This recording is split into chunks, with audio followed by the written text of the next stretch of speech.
Dividing your orchids might turn out to be a traumatic experience, not only for you, but for your orchids too. You may land up killing both the division that you made as well as the orchid itself. Or perhaps you'll just land up with unrealized expectations and something like this that's just sitting around waiting to do something.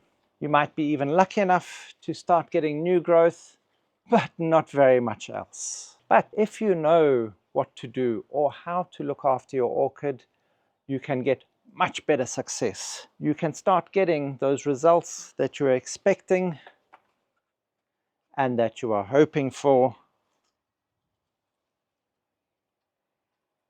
And it's really quite simple. You just need to know a little bit about the orchid that you are dealing with and how to look after it. So here we have Coelogene flaccida. This is a spring flowering orchid and it likes a little bit of winter rest. So obviously winter is not going to be the ideal time to take cuttings or take divisions from your plant. So you want to be doing this only when the plant starts producing its new growth. So what's going to happen here with this Coelogene is that it will finish flowering, and then as the flowers finish, it will start producing those new growths coming out the bottom of the pseudobulbs. And as those start developing and maturing, it will start to push out new roots.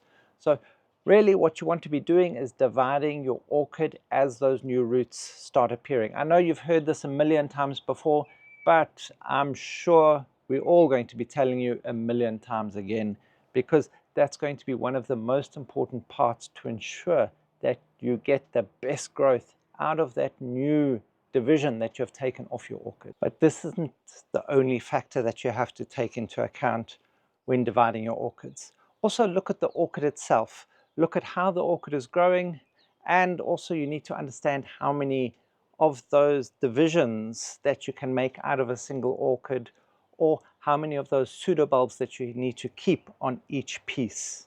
But not only that, how mature those pseudobulbs are. Now, for instance, we can see with this piece that failed, this seemed to be purely only the back bulbs. The media looks perfectly right for it. It's a mixture of bark, sphagnum moss, and charcoal, which is going to be ideal for these Coelogenes. The sphagnum moss is here to hold that little bit of extra moisture that these Coelogenes like, especially during their growing period. And they do like that little bit of winter rest where they don't want too much water. So by watering very infrequently, this sphagnum moss is going to hold that little bit of moisture that they need so that pseudobulbs don't wrinkle and that they stay healthy during that winter period without drying out completely. Now also we can see purely back bulbs, and this hasn't produced a new growth yet. But you don't have to worry about this. Sometimes it can take 2 seasons for these to then start producing new growths. So it's not terribly much of a worry. You can just hold on to it and wait till the pseudobulbs start browning off. Unless, of course, you have been damaging around the base of those pseudobulbs and stripped off all of those new possible little, all those possible new little growth points in and around the base of those pseudobulbs. There's often a lot of them that are just dormant in and down around there, but if you are scratching too much around that rhizome and around the base of those pseudobulbs, you can remove them all. So just be gentle when repotting them. Try not to cause too much damage in and around that base of them so that you don't damage those bud points, so that these back bulbs can still produce new growths. And here we can see a new little growth coming. It's a little bit sad though, but one of the reasons that this happened is because it was such a small division. There were only 2 little back bulbs that then supported the new growth for the year. So it really was struggling to survive. It was drawing out all the energy that was available for it while still rooting and growing, and it just didn't give it enough impetus to actually flower and grow very well. So this guy in this new coming season should put on some nice good new growth, and with now 3 pseudobulbs and some extra leaves to help photosynthesize, this should grow a lot better this coming season and then give us flowers in the following spring. So this is basically a year behind what's happened with the other ones because there was such a little pseudobulb volume left at the back.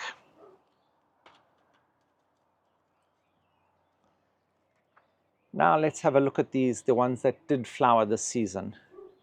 These were all taken off in the spring or sort of late spring going on to summer last year, and now we see we already have flowers on these. And often they'll say with phylogenies, don't mess with the roots too much because they don't like damaged roots and they can put them back a year or two. So if you're making sure you're removing these pseudobulbs off the plant in time, that you're not damaging any of those new root growths, you're going to land up with an excellent outcome. Notice these pseudobulbs seem to have been taken from the tips, so it's the growing ends. So it's not the back bulbs. We can see there's leaves on all of them, so that's what helped produce those new flowers. It was mature enough to be able to flower and on the fresh growing point. There we go again. We see there's one back bulb with 2 fresh growths. This one had flowered in the previous season and it still has its leaves, so that's helped produce the energy to produce the new pseudobulb that then flowered. So even though there was only 2 pseudobulbs in this pot to start with leaves being on that pseudobulb, and perhaps this new growth had already just started to push up, it was able to produce enough energy for itself to produce a strong enough pseudobulb that could then mature and then flower. So often for the very best results in the propagation or the division of orchids is by looking at your orchid itself,